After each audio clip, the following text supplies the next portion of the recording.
Hi guys, welcome back to our topic on storytelling.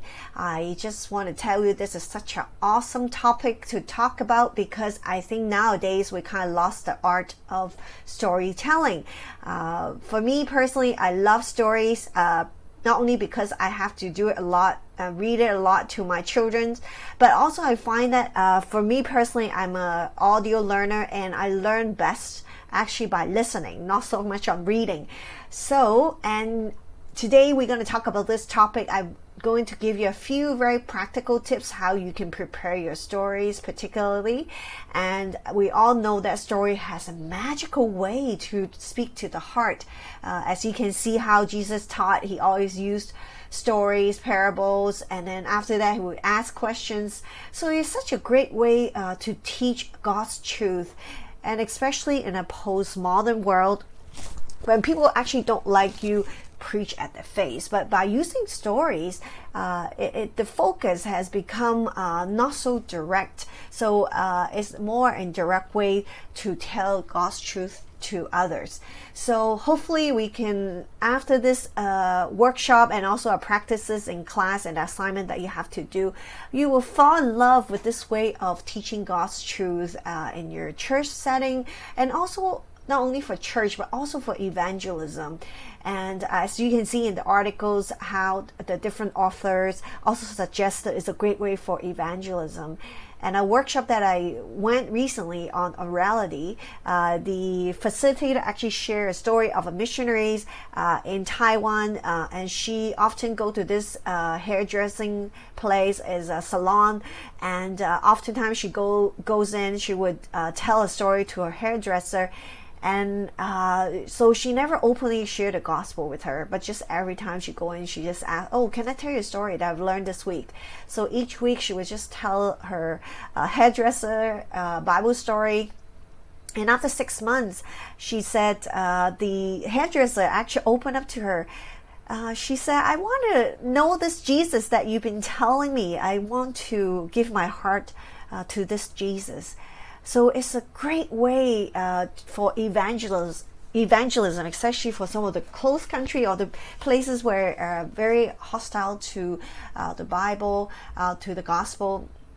And also see this instructor, how she has also used the story of Mary, who washed the feet of Jesus with her tears and her hair, and how she was being isolated from the community. People were looking down at her, and she kind of tell that story and then bridge it into her own personal testimony and her own journey of being, looked down as a teenager, her journey of looking for her identity, and finally she found Jesus.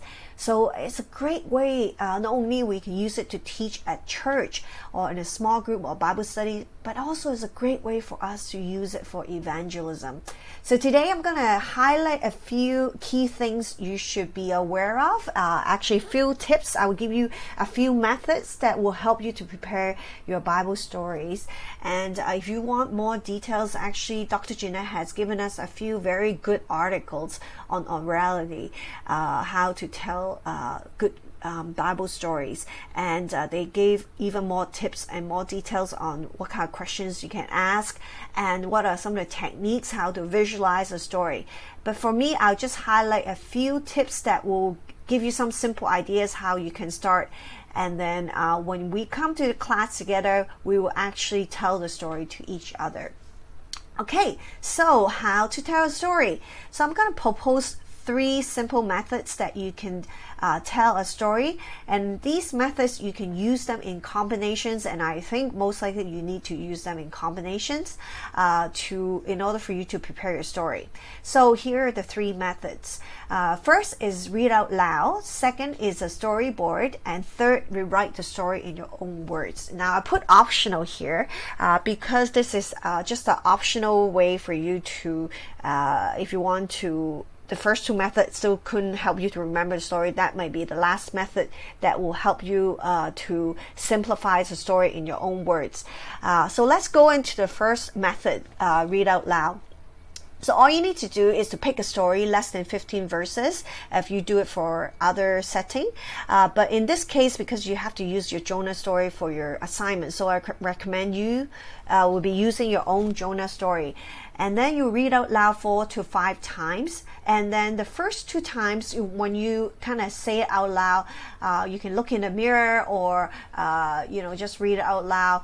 And kind of take it slowly, imagining the scenes. So you don't have to kind of learn the story at this point. It's kind of preliminary. So it's kind of retelling the story the first 2 times.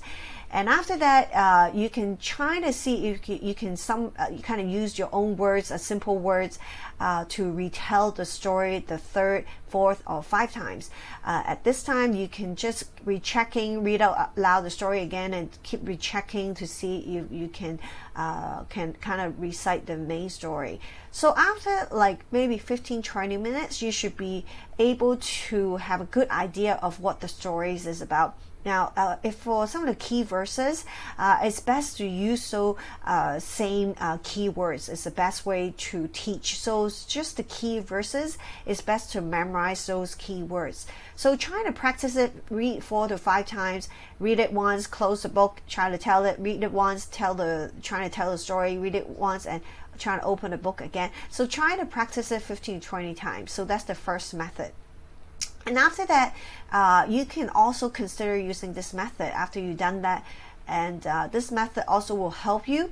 What I did is I'm going to show you a Martha Mary example that I've done.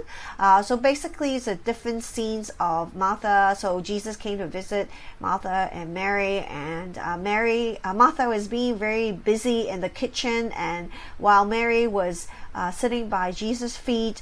And then when Martha was upset, telling Jesus, hey, you should tell my sister to help me. So the conversation that going on, so you can kind of draw out the scene in kind of like a storyboard format. So you can have 4 or 5 different scenes going on. So not just 3. I'm just showing you an example here. So anything to help you to remember the story, the flow of the story. So after you've done that, kind of sketch out the story, you can then, in this case, once again, you do Jonah, you create a storyboard, and I hope you can create that storyboard before our class session, because then you will be using it during our class to tell the story to each other. So this is also a very simple way to memorize a story. It's by using a storyboard. So you lay out different scene in your story. So when you look at especially if you're a visual learner, so you'll be able to tell the story by looking at the storyboard without too tied to the text. So you'll be able to tell it from your own words, simple sentences. So that's also one great way to do it. After you read it out loud and do this, if you choose to do that, in combining 2 methods together. And the last method that I recommend you to use, this is optional. If you still couldn't remember the story, you can consider rewriting the story in your own words. So you would rewrite the story, pick it not too long, your Jonah story, and kind of use your own words, simple words and short sentences, so that you can kind of rewrite the story in your own words. But this is an optional method, and I believe most likely if you have done the first method, which is read it out loud, and the storyboard, you should be able to pretty much have a good grasp of the story. And after that, telling the story, I recommend you go back to your articles. There are 2 articles that have recommended some questions that you should ask after telling the story. So refer back to those questions that you should ask after you have told the story. So at home, before you come to class, I hope you can think about your own Jonah story, which is you read it out loud 4 to 5 times. You do it at home, practice it at home first, 4 to 5 times, and then after that, create a storyboard for your story.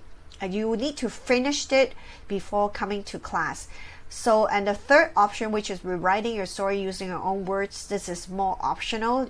you find this method will help you to remember the story better, you can also use the last method. But before you come to class, you practice your story at least 4 to 5 times. You kind of know it to heart, and you finish the storyboard. And the third option is you can rewrite the story on your own. So when you come to class, we will split you guys up into groups, and you'll have a partner to tell the story based on your storyboard. So please come prepared when you come to class, and we can't wait to see your story. See you. Bye.